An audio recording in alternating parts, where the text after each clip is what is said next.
kekuatan kekuatan Pancasila Pancasila Pancasila maju jalan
Pada sesi ini kita akan mendengarkan narasumber dengan tema Jati Diri Kader dan Etika Pemuda Pancasila.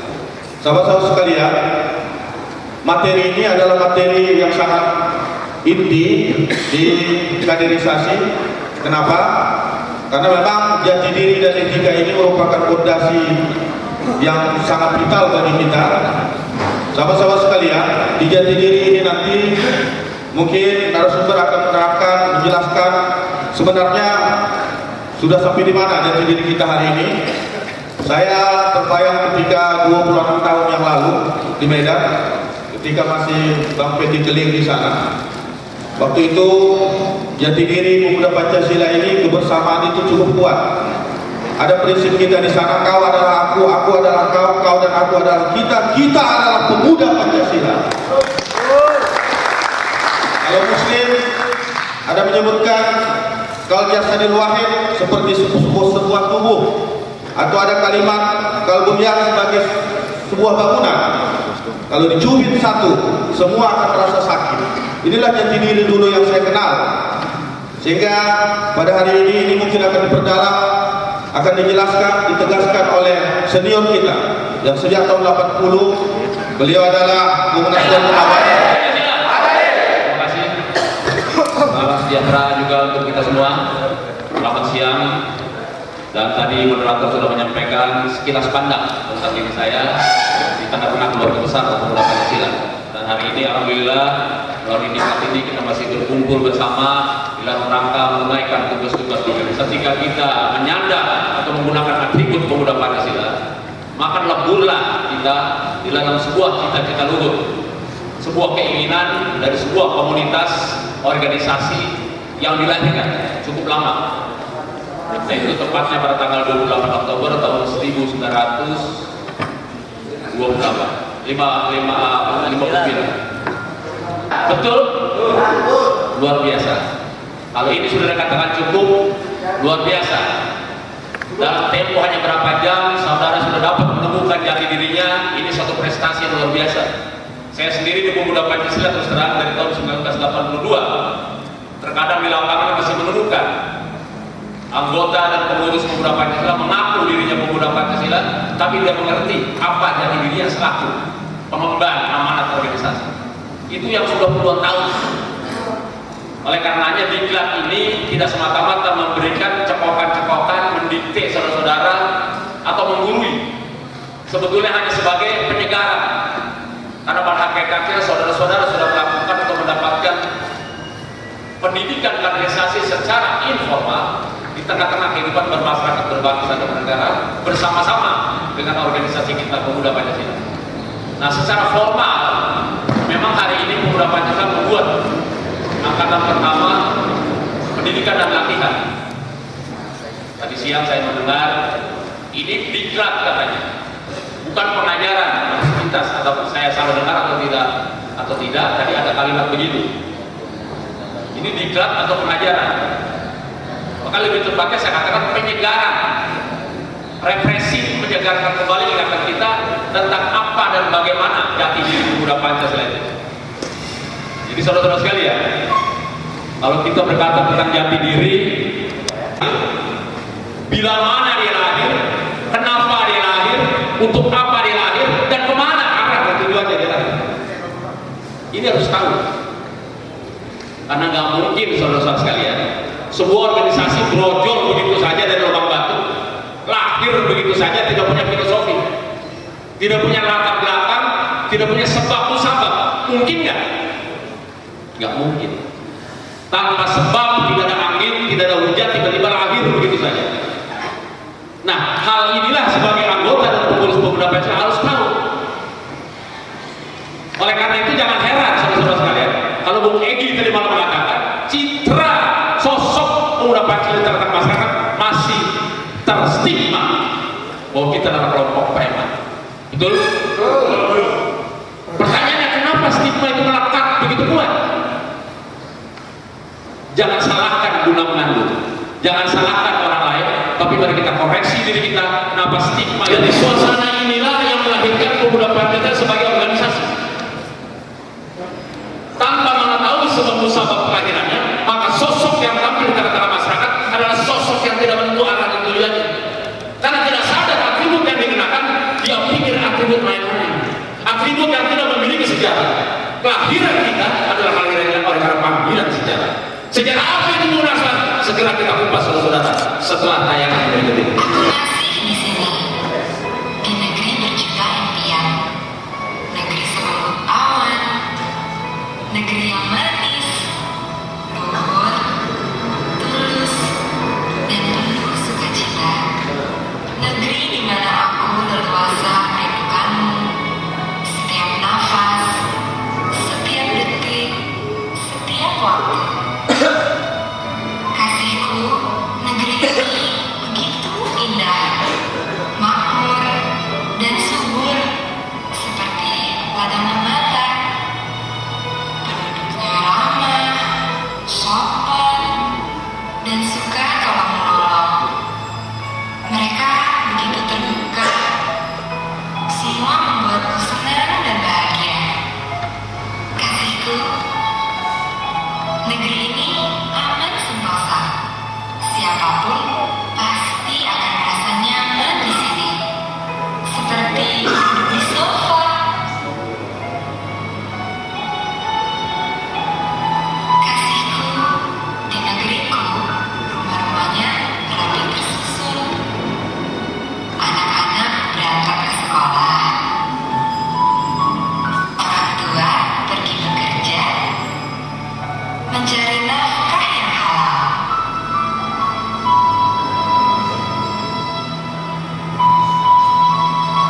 Semua hidup sehat, semua hidup rukun dan harmonis. Kasihku, aku baru saja terbangun. Rupanya aku bermimpi. Aku takut, ternyata di sini masih gelap.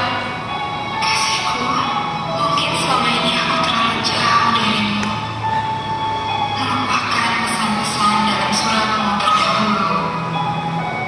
Kasihku, ku tahu jalan ini panjang dan melelahkan, tapi pasti ini jalan kemenangan. Di ujung jalan ini, ku yakin ada cahaya yang terang benderang. Karena itu dalam suasana yang sangat memprihatinkan saudara-saudara sekalian, bukan saja suasana ekonomi, tapi juga suasana politik, suasana keamanan, menggoncangkan, merobek-robek kenyamanan, kerukunan, ketenangan, keamanan bangsa kita yang tadi baru saja ditayangkan. Kapan itu terjadi saudara-saudara sekalian? Itu pernah terjadi pada tahun 1948 pertama kali di Madiun. Pemberontakan PKI di Madiun pada saat itu saudara-saudara sekalian kembali merobek-robek kerukunan bangsa kita. Namun ini alhamdulillah tidak berlanjut terlalu lama. Tetapi lagi-lagi saudara-saudara sekalian, negeri yang rukun, kaya dan damai tadi muncul satu peristiwa besar, yaitu gerakan 30 September tahun 1965. Ini pun kembali memporak-porandakan bukan saja ekonomi kita, tapi juga keamanan kita. Kalau sekarang pada zaman reformasi ada yang orang makan beras sapi, di zaman Orde Lama orang makan bulgur. Tahu bulgur? Itu makanan kuda di Amerika, jadi makanan kita di Indonesia. Itu bulgur kalau nggak direndam dulu langsung dimasak, lembung perut kita, tapi dia mekar dalam perut. Itu konsumsi rakyat kita pada saat itu tahun 1965. Antri minyak, antri beras dan sebagainya. Di negeri yang gemah ripah lojinawi, kata tentrem perkaraannya, gemah ripah lojinawi kata tentrem ini kembali saudara-saudara membuka pertanyaan, benar atau tidak? Kadang-kadang menimbulkan pertanyaan kepada kita semua, kenapa sampai hari ini kita masih juga sulit mensekolahkan anak, masih juga susah mencari nafkah, masih juga susah untuk bagaimana kita bisa rukun dan damai sebagaimana suasana yang digambarkan di dalam tayangan berikut tadi. Jadi karena tidak tahu prosedur etika organisasi, karena secara pribadi hubungan organisasi bukan begitu karena saya dalam waktu penon barangkali sudah tahu saya paling keras di depan orangnya saya ngomong, depan Mas Yanto sama Mas Saksi banyak, rekamannya banyak kan dilihat dulu nama saya selalu mencoba menegakkan dengan bahasa berkata benar ketika orang lain takut mengatakan. Karena satu yang kita kapolanya Tuhan yang Maha Kuasa. Berani bukan berarti harus kurang ajar, kita sopan santun, tutur kata kita kepada adik kita sayang, kepada abang-abang kita hormat. Itu ya etika berorganisasi. Kadang-kadang ini katanya senior ini kan pengurus 10 tahun yang lalu. Kadang-kadang kurang dihormati. Ada anak baru nih. Rupanya kebetulan punya gelar S1, S2. Mau bicara panjang lebar, panjang benar begini, pokoknya begini. Sama seniornya kurang begitu hormat. Dia pikir bangunan ini bisa berdiri tanpa dibangun dari fondasi. Berarti nggak paham orang yang tentang bangunan organisasi. Tidak ada gedung ini kalau tidak dibangun oleh peletakan batu pertama, betul? Saudara membangun tinggi yang dia adalah saudara adalah pelaku dan pembuat sejarah. Karena tidak ada organisasi sebesar ini bertahan lama sampai 3 dekade tanpa ada perjuangan secara berkesinambungan. Oleh karena itu perlu ada tongkat staf. Forum Diklat ini adalah jaminan akan kesinambungan perjuangan pemuda Pancasila ke depan. Rekrutmen sama, rekrutmen Serikandi, rekrutmen ranting-ranting dan anggota adalah jaminan demi kesinambungan perjuangan pemuda Pancasila. Oleh karena itu perjuangan barisan terdepan, saya mengatakan terdepan, saya tidak pernah mengatakan ranting terbawah, terdepan, karena dia berada langsung di jantungnya masyarakat. Suasana yang memprihatinkan inilah saudara-saudara sekalian yang membuat kita merekrut pemuda Pancasila sebagai kekuatan ideologi. Kita tidak melihat latar belakang apa saja. Misalnya, apakah dia anaknya seorang menteri? Silakan masuk. Apakah anaknya seorang jenderal? Silakan masuk. Anaknya tukang ojek? Monggo masuk. Karena persyaratan masuk pemuda Pancasila adalah pertama usia 17 tahun ke atas, kedua mau menerima Pancasila sebagai dasar negara, menerima Pancasila sebagai ideologi negara, ketiga tunduk dan patuh pada setiap peraturan organisasi. Siap bang, isi formulir, sah sebagai anggota. Di pemuda Pancasila tidak pernah berkata demikian, betul? Itulah kelebihan pemuda Pancasila sebagai bangsa, sebagai masyarakat yang setia. Dan anggota dan pengurus yang demikian, dia mengerti jati dirinya sebagai pengurus pemuda Pancasila.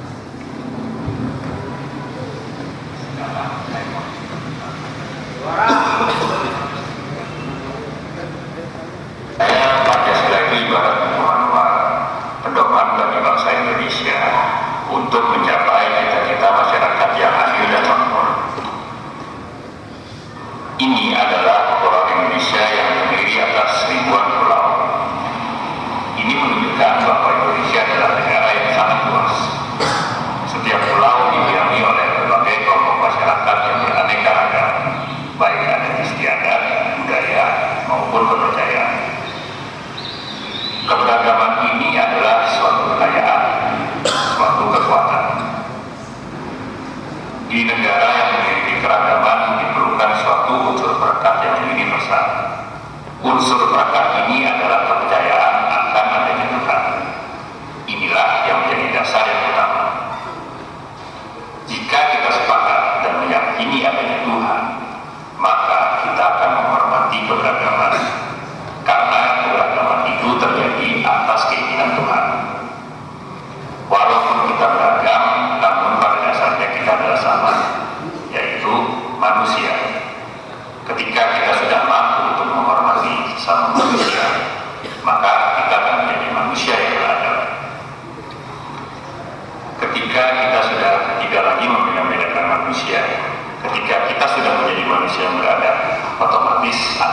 kita persatuan.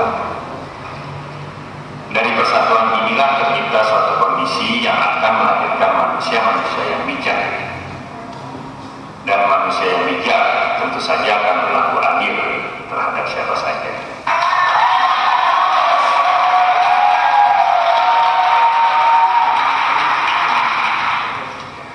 Nah, bagaimana kondisi sekarang? Bakar-bakaran tempat ibadah masih saja terus terjadi. Tawuran dan kekerasan karena perbedaan suku, agama, dan golongan masih sering kita lihat. Jadi, untuk mencapai cita-cita masyarakat yang adil dan makmur, benahi dulu hal-hal yang mendasar tadi.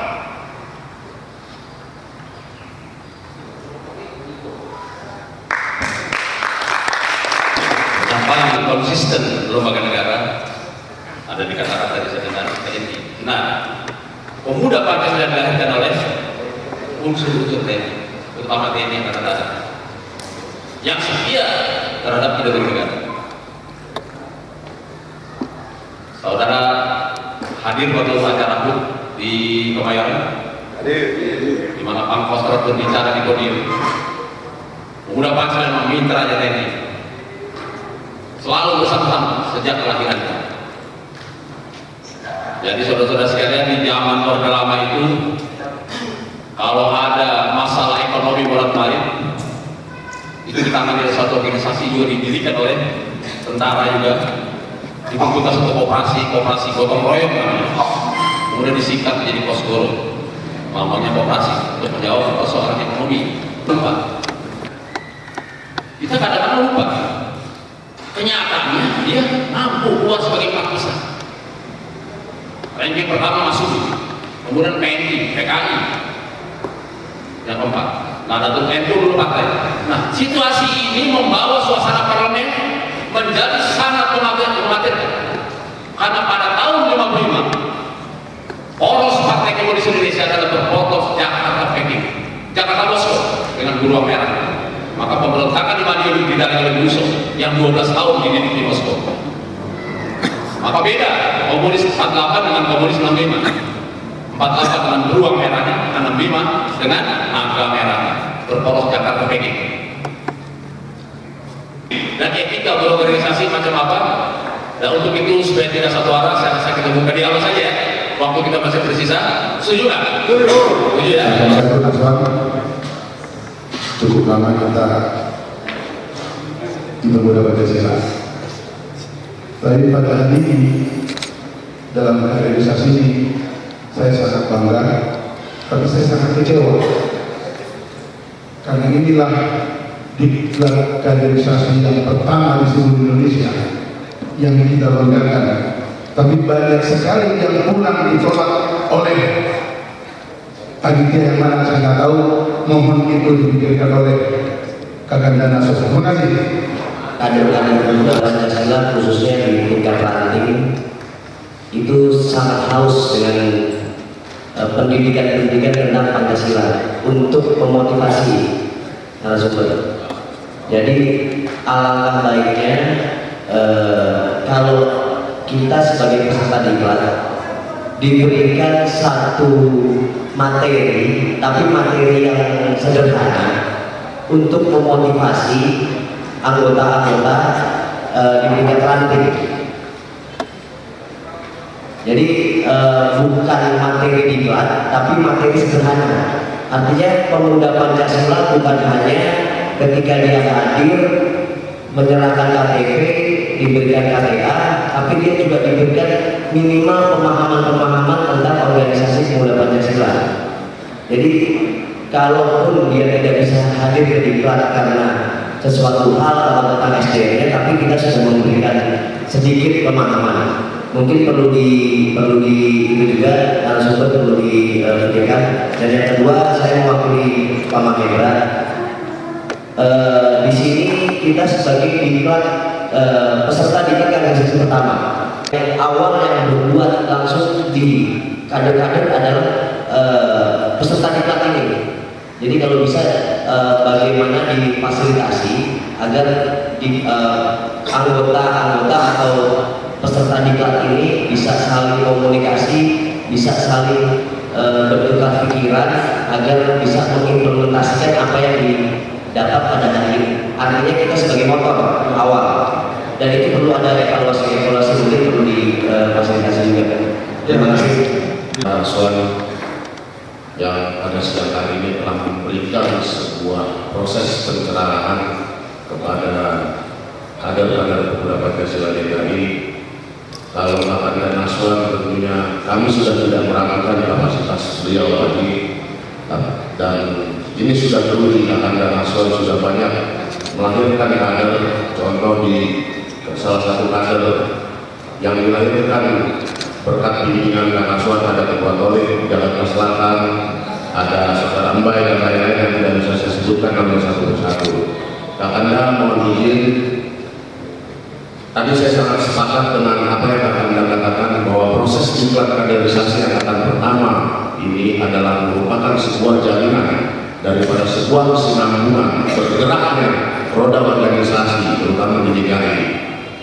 Tapi mohon izin Kakanda pernah mengatakan ada 5 kriteria, ada 5 jenis kader kepada kita kepada teman-teman ketika sering berkomunikasi dengan Kakanda. Saya rasa tolong dijelaskan juga kepada forum yang berbahagia pada diklat hari ini yang Kakanda pernah maksudkan 5 jenis kader kita, ya terutama kader mati dan lain-lain. Saya rasa itu agar teman-teman juga bisa paham Kakanda bahwa ini adalah hasil daripada sebuah proses pencerahan dan pemikiran daripada Kakanda pribadi yang murni. Terima kasih.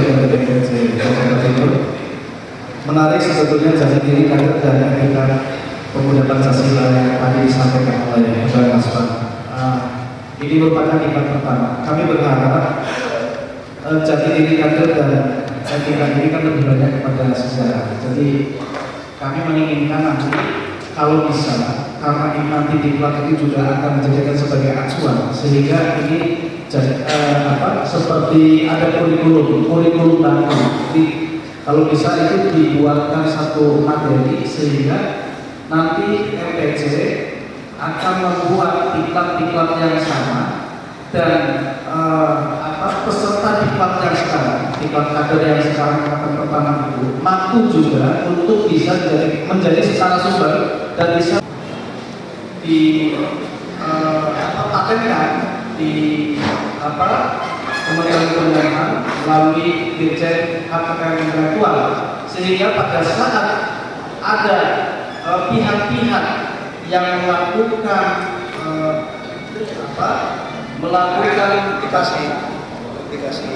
penggandaan tanpa seizin dan sepengetahuan dari Pemuda Pancasila, itu bisa dilakukan legal action karena Pemuda Pancasila kan sudah punya LPPH.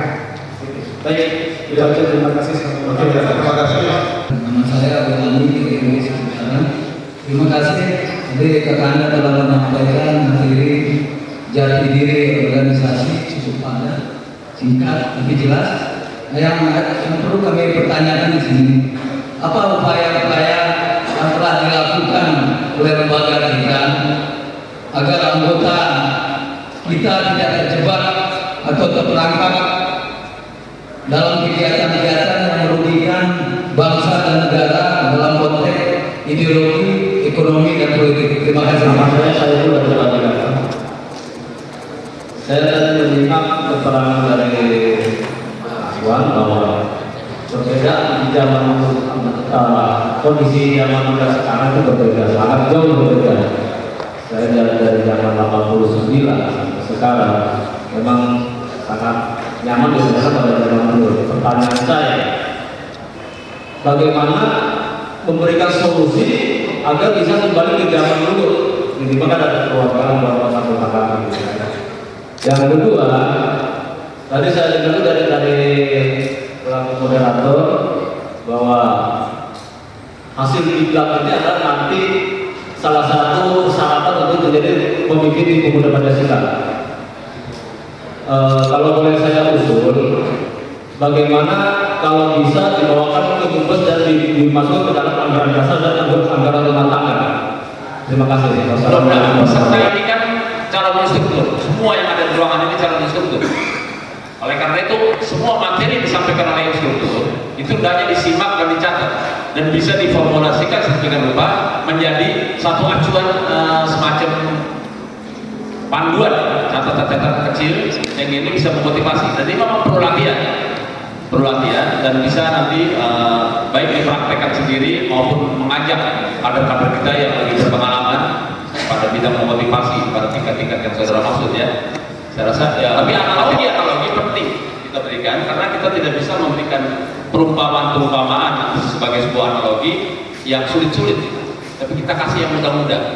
Yang penting substansi, esensi, hakikat, makna yang terkandung dalam analogi itu bisa ditangkap atau tidak. Ada itu. Nah, tadi Bung Lorman mengatakan tolong ada disampaikan apakah benar zaman dulu sama zaman sekarang ada yang namanya 5 jenis kasih. Ada.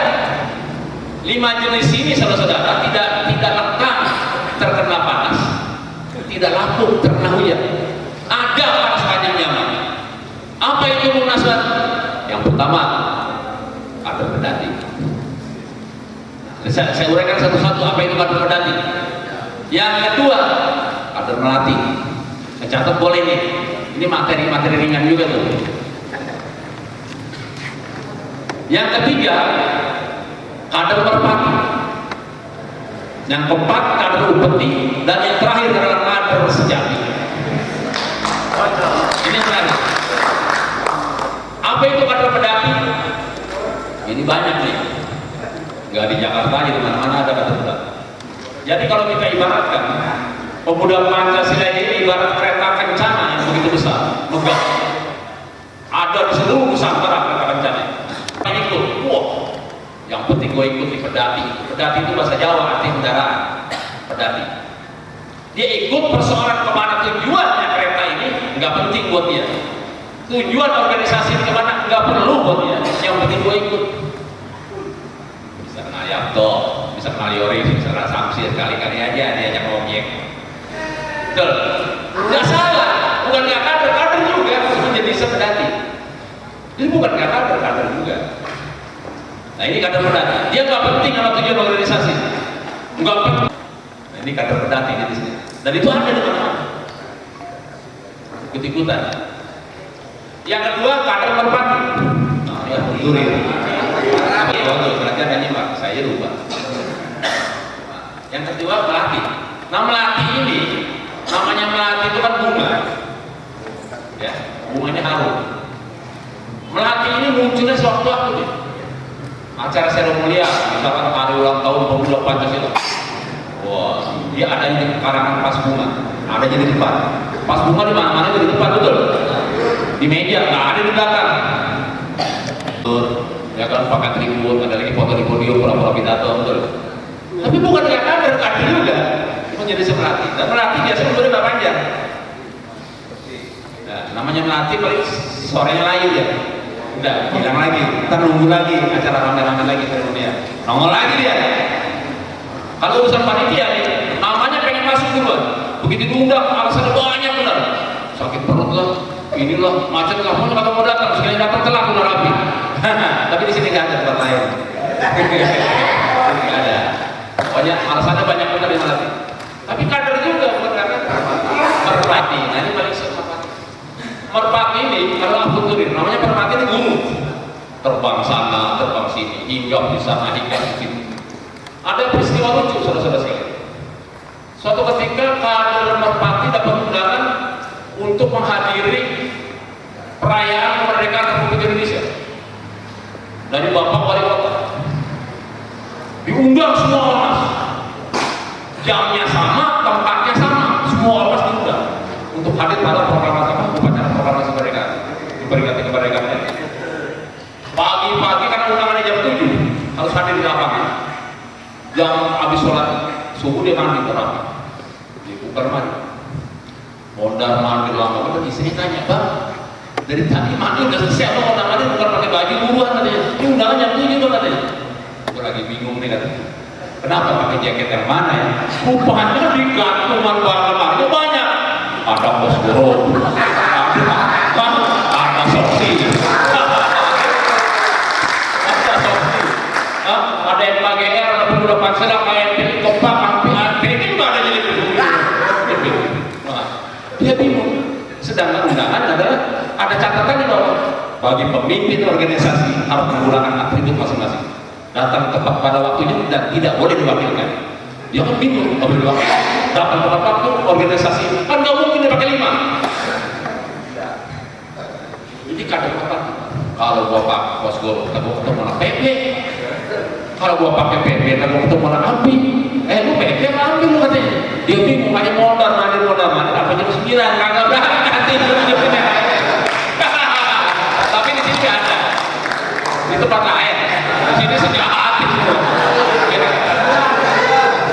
Ini kisah ada tempat batin. Nah, yang keempat, ada apa yang keempat? Upeti ini artikan upeti munculnya sewaktu-waktu.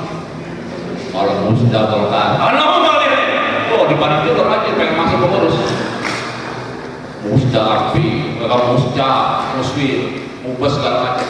Ini kadang upeti udah duluan, masuk sana sini. Sibuk. Sokok sana, sokok sini. Ada suara. Jangan lupa pilih gua. Lu kalau pilih gua bisa pokoknya. Pokoknya namanya 7-Eleven, Circle K, restoran, semuanya dipakai dalam rangka pengarangan. Ya kan? Ini kan penting. Begitu udah jadi kan penting. Handphonenya susah mati. Mati elbow dulu. Susah. Ganti nomornya. Udah jadi jabatan udah dapat mau apa lagi? Betul kan? Tapi alhamdulillah di sini nggak ada. Di sini nggak ada. Nah yang terakhir saudara-saudara, kader sejati. Nah kader sejati ini nggak ada yang dulu sampai sekarang. Jumlahnya nggak pernah sedikit. Tapi yang sedikit ini yang membuat bundar atau lonjongnya organisasi. Yang sedikit inilah dia lokomotifnya organisasi. Yang sedikit inilah kader sejati. Dan itulah saudara. Jadi kalau ada yang mengatakan 1000 orang kader, satu diantaranya adalah aku. Kalau yang berbicara 100 orang kader, satu adalah aku. Gak ada 10 orang kader, satunya adalah aku. Dan jika ada satu-satunya kader, itulah aku.